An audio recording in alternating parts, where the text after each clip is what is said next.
Hello, and welcome to Anime Audio Commentary.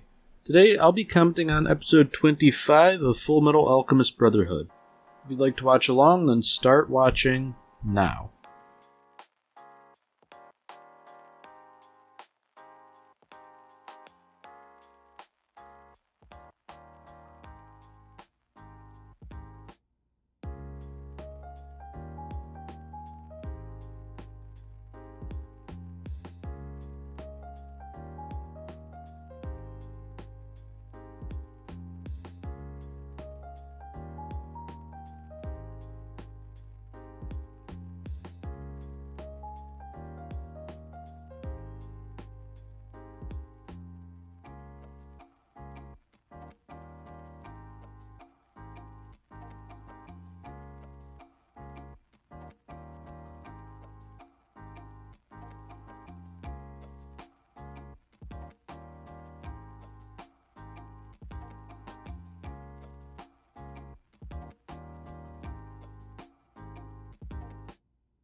Alright, so last we left off, Edward Elric found himself in a rather dicey predicament. According to Gluttony, Edward was swallowed, and it really seems like it's not a good thing considering it led him to this blood-drenched, well, I don't know, ruin, I guess. Like, there's all sorts of rocks and rubble around. They're wading through, like, knee-high blood and viscera.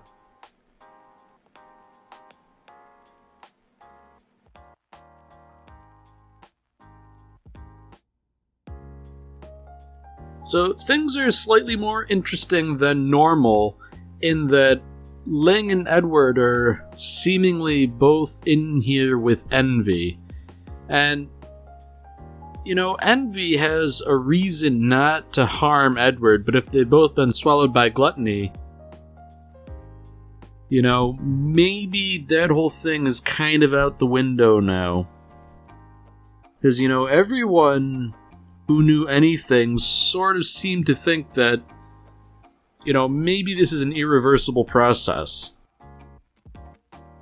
I mean, this might be a bit of a lesser problem for envy, considering how greed was sort of melted down and presumably returned to Father by means of drinking his essence. You know, presumably, even if envy is lost in here, he could be somehow retrieved.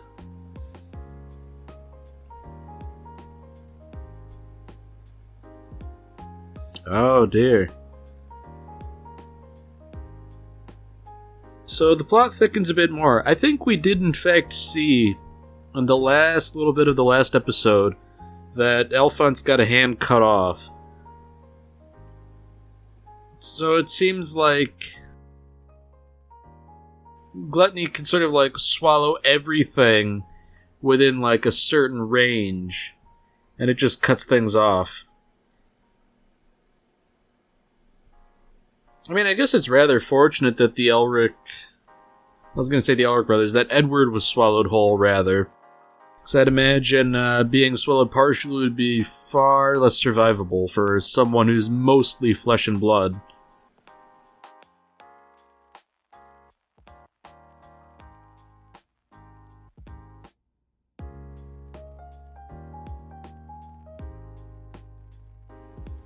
So it seems like they're doing some basic survival stuff, you know, like how deep does this place go? Well, it seems like there is no bottom, or at least no discernible bottom. Furthermore, it seems like there's no boundary to this location either. Makes me wonder if it's more of a metaphysical thing. So unfortunately, you know, Edward Elric isn't the only one who's lost. Mei Chang has sort of realized that her panda bear is lost as well.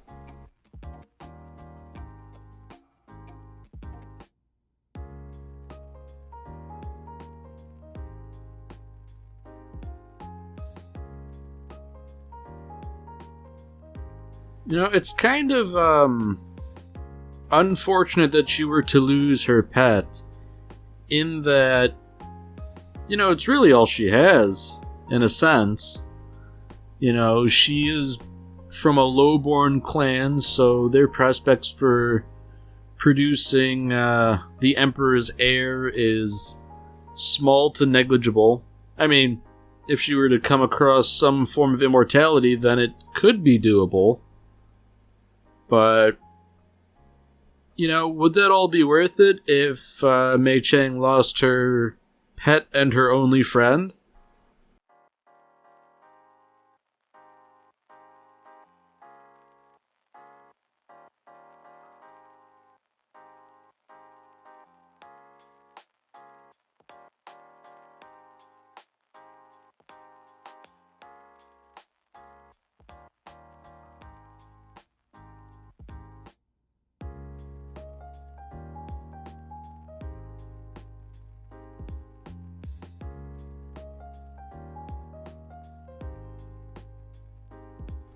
Alright, so it's becoming pretty clear that there's a lot more on the line here than just producing an heir for the Emperor.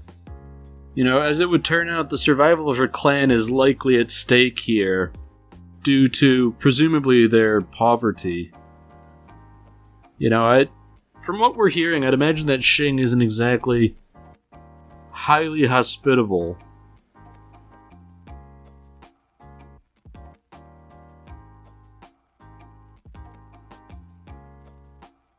You know, I do find it interesting that these three have sort of joined forces out of convenience. You know, each in their own way, they're all sort of renegades or outcasts. They don't really fit in with society. Some because they're just outsiders, others because they're, well, malicious elements, I guess. Scar being openly hostile to all of Emestrian society, Mei Chang just being an outsider, and the other guy whose name currently escapes me. I believe he's sort of a wanted criminal. I mean, he's small potatoes compared to Scar, so I guess he's got the right idea in that he's sort of using a bigger target to keep the heat off him.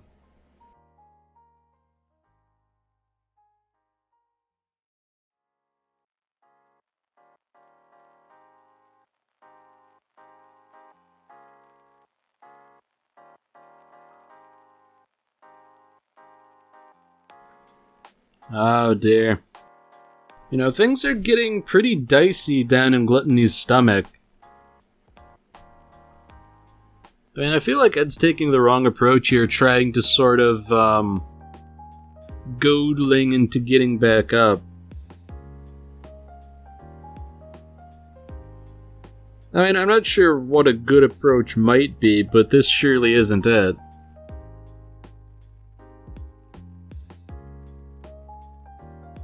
You know, I almost have to wonder if Ling's sort of like feigning weakness to get a free ride. He seems to be precisely that kind of a trickster, considering how frequently he scams free meals off of people.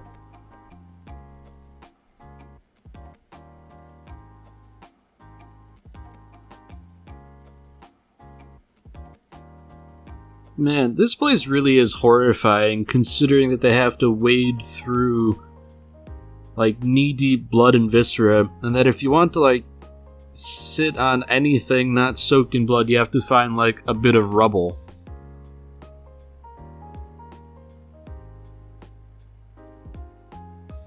You know, things must be truly desperate if they're getting to the point where they have to, make soup out of Edward's boot and eat it for the leather. Like, that's really not a good situation to be in, considering that any water looks to be mostly blood. And, I mean, you know, you're eating a boot for its leather. That's not a really good situation you want to be in. Now, I do find it interesting that Ed sort of says that this is like child's play compared to what Izumi put him through. I mean, it is and it isn't. You know, it might be about as inhospitable, but at least when they were on that island, you know, there's a way back to civilization, even if it involved a long swim. You know, presumably there's no way out of here. Otherwise, Envy probably would have done something.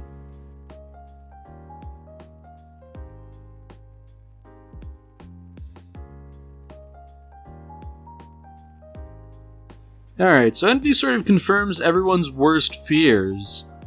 You know, all three of them are stuck in here and there's no way out.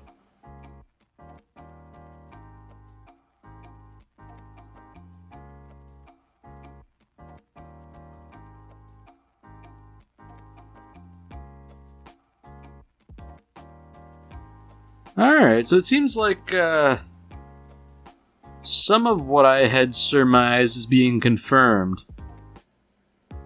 You know, Envy's sort of intimating that Edward has been here before, and I guess in a sense he kind of has, as this place bears a passing resemblance to the Gate of Truth. But, you know, this isn't the same.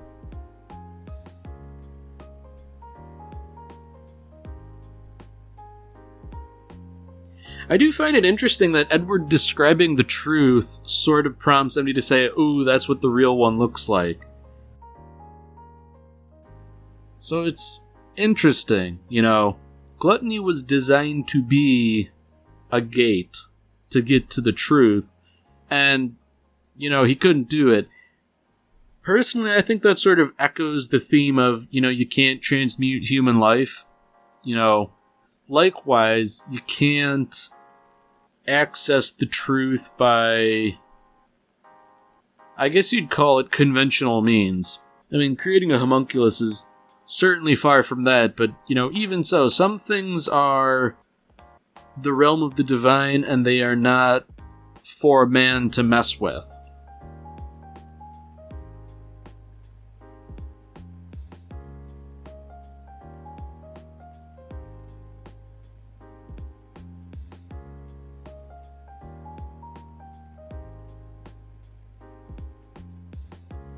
So one has to wonder, you know, if they got in here by means of a faulty gate, perhaps they could get out by using a real gate. I mean, to do something like that, you would have to initiate human transmutation, and that would likely end up with more missing limbs. You know, that's not a prospect anybody would willingly endure, I would think. But if it's between that and slowly starving to death, you know, that might be the better option, albeit marginally.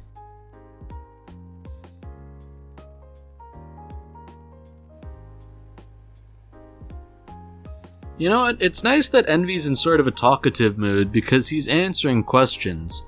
You know, the Führer is in fact involved with them, and, Ishval was the work of the homunculi.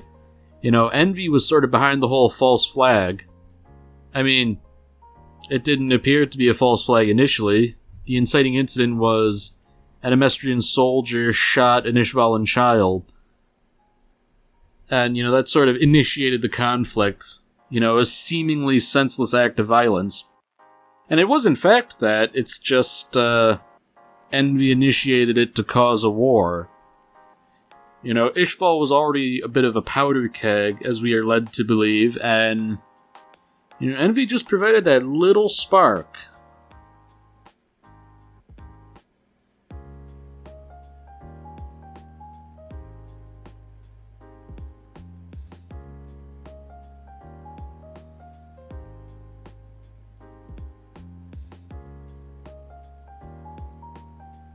Man, Envy really is a monster, gloating about how one gunshot sundered an entire nation, and that the soldier he impersonated was a person who never would have done anything like that. That really is pretty evil.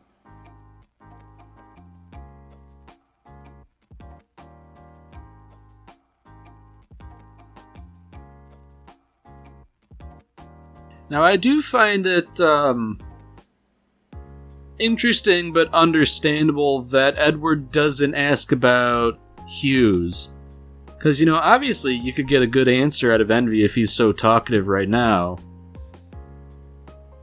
But I guess considering what he's heard and what he's learned, he wouldn't have the presence of mind to ask about it.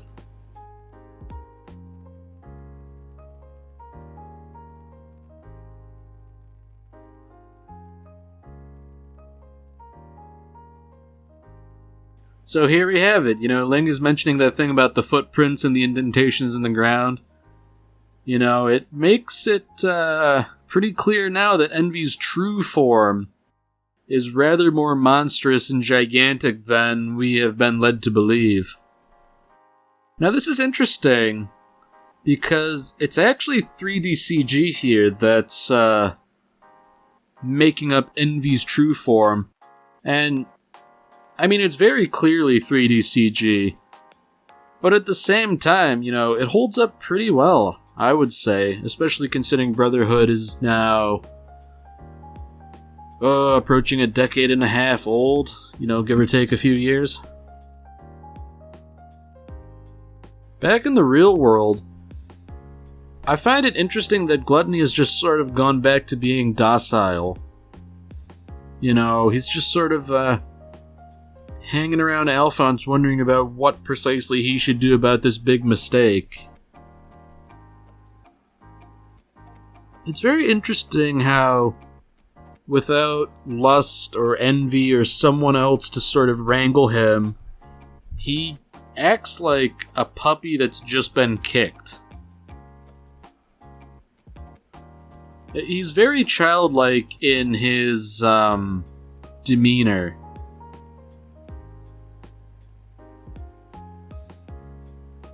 I do find it interesting that Gluttony has let slip about Father and how he's sort of like in charge and he'll get mad at Gluttony for screwing up.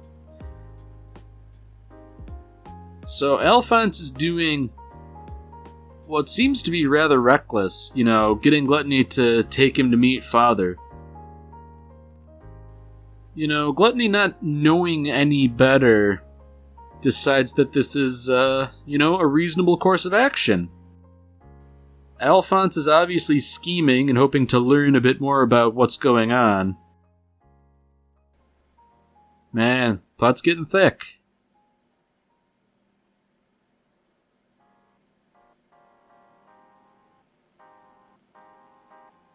So back with Mustang, this little get-together.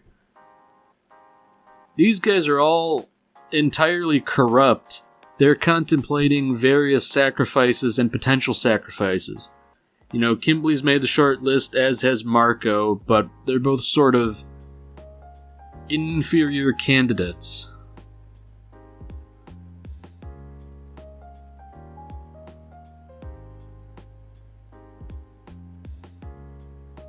Oh dear, that's a pretty bitter pill to swallow. Amestris, since its foundation, has been controlled by the homunculi.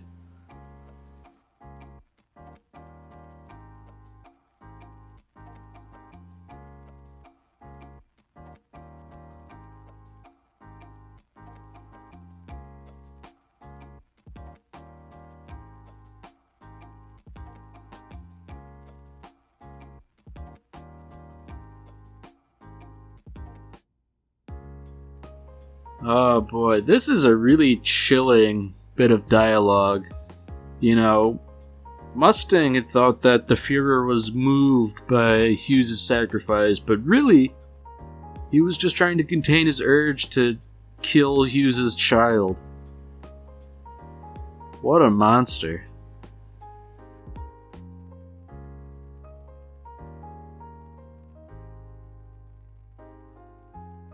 Man, so things are really bad now. Mustang can't even threaten the Führer by holding his child hostage because the Führer simply doesn't care. By contrast, Mustang cares about all of his subordinates. And it seems like Bradley's acting. He's transferring everyone all across Amestris, presumably where they will be watched and monitored, and if Mustang does anything untoward, then they will surely meet an unfortunate end, as it were.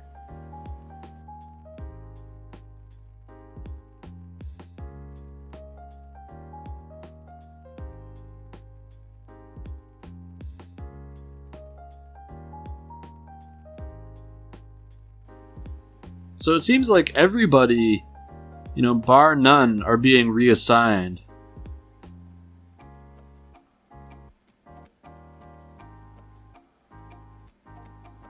Oh dear.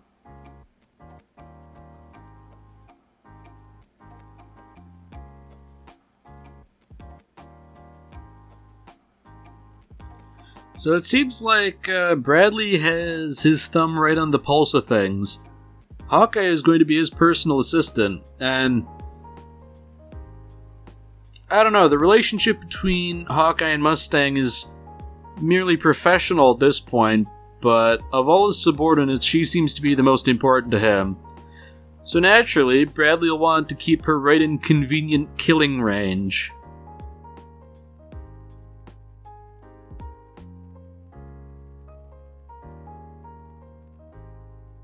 And I have to say, Envy's monstrous form is really unsettling. I think they did a good job of, just making the design unsettling, but in addition to that, sort of utilizing the uncanniness of the 3D CG to make Envy really unsettling. Like, the trapped souls sort of, groaning and wailing silently.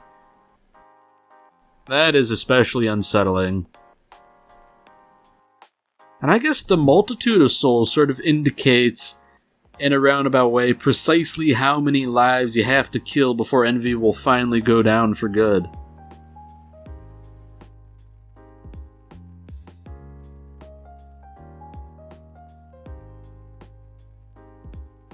Oh dear. So, horror of horrors, the center of this whole conspiracy is in Central. Who would have guessed?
Alright, well that's it for this episode. If you've enjoyed it, then by all means, tune in for the next one. See you, Space Cowboy.